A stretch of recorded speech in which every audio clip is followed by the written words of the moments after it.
Yesterday, I went through this amazing experience with you. It was a collective experience. And then I saw your relationship with the meditators who were the volunteers in this incredible course that we did.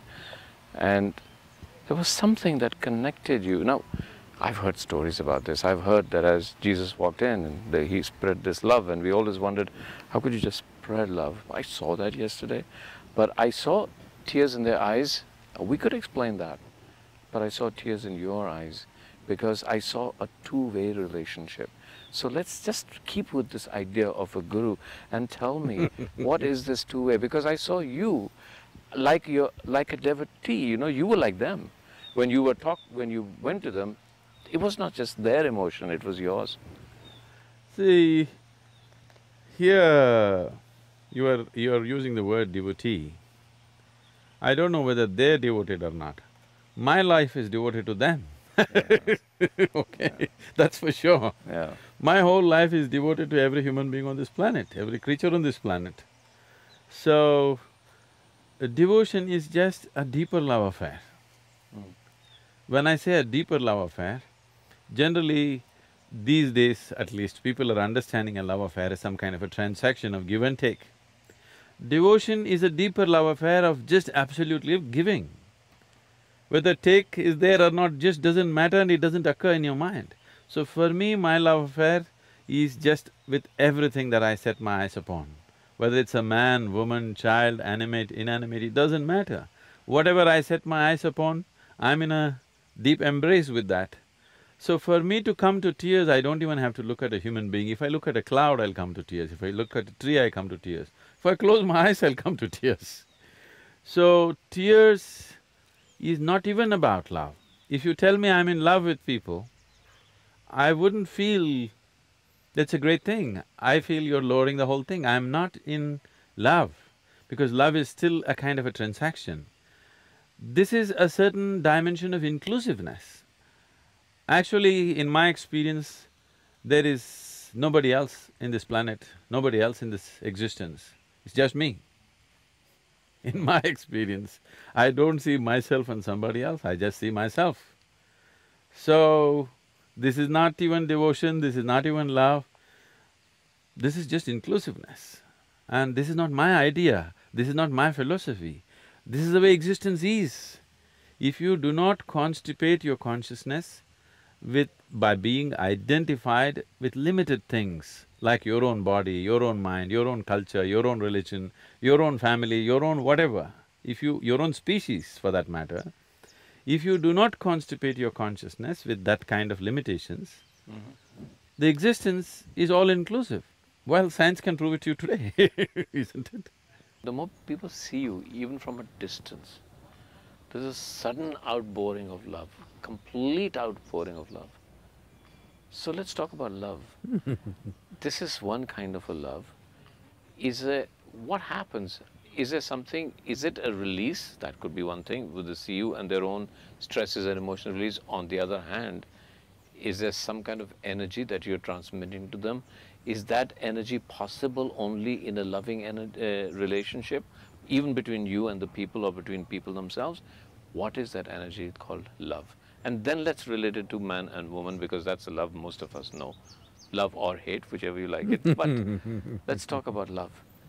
There is no such thing as an energy that is love.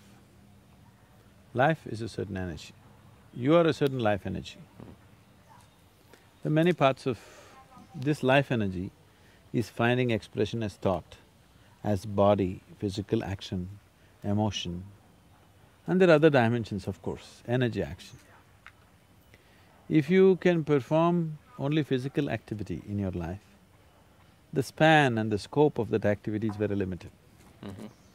Because you empower your physical activity with your mental activity, depending upon the keenness and the intensity of your mental activity, your physical activity takes on a different level of… as if it moves into a different dimension because the mental activity. If you make a movie, if it's all physical, it's one way. There is a certain intellect involved in it, it's another way. There's a certain emotion involved in it, it's another way, isn't it so? So that's so with life also. So, these are different levels of intensity. Physical is at one level of intensity, intellectual is another level of intensity, emotion is a different level of intensity. Generally, people are looking down upon emotion as something less than intellect, which is a very wrong thing they're doing. Which I think slowly people are realizing they're talking about emotional intelligence now. Because emotion is capable of being of a higher intensity than intellect in many ways.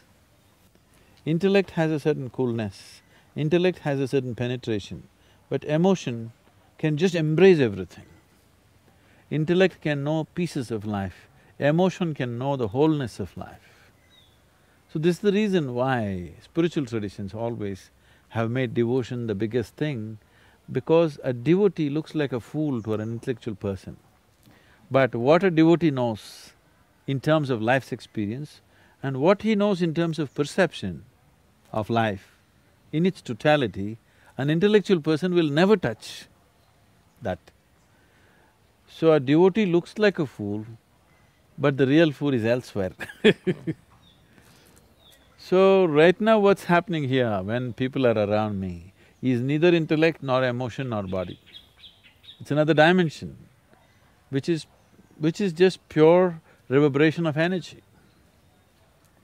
If I reverberate in a certain way, some people will roll their eyeballs upward and simply sit there. Some people will cry, some people will laugh, some people feel that they realize so many things being there in that space. This is their expression of it. This is like, if I give you electric connection, somebody makes light out of it, somebody makes sound out of it, somebody makes coolness out of it, somebody makes heat out of it. Different gadgets are making different things out of the same electricity. So my thing is just to exude that energy.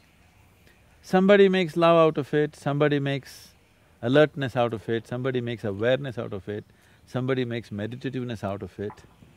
That's left to that individual depending upon his level of evolution and his receptivity as to how he is.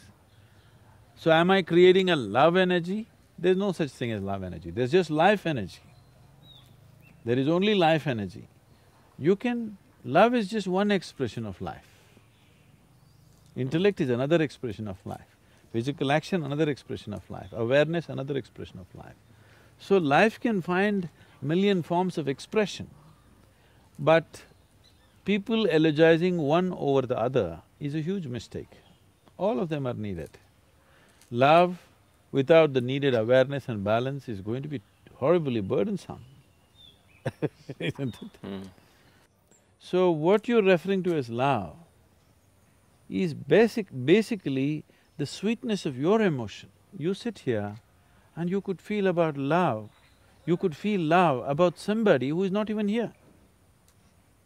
So it's got nothing to do with anybody. Once a human being becomes more and more aware of his own nature, he understands to experience love, to experience blissfulness, to experience ecstasy, even to experience orgasmic ways of life, you don't need anybody actually. If you just sit here, you can make it happen within yourself.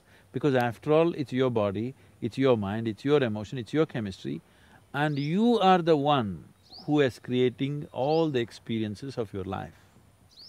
Because people are not conscious of this, that you are the maker of your life, you are the one who is doing your life the way you want it. Most people still believe that their experiences are being shaped by people and situations around them, but that's not true. Human experiences are 100% self-created, 100%.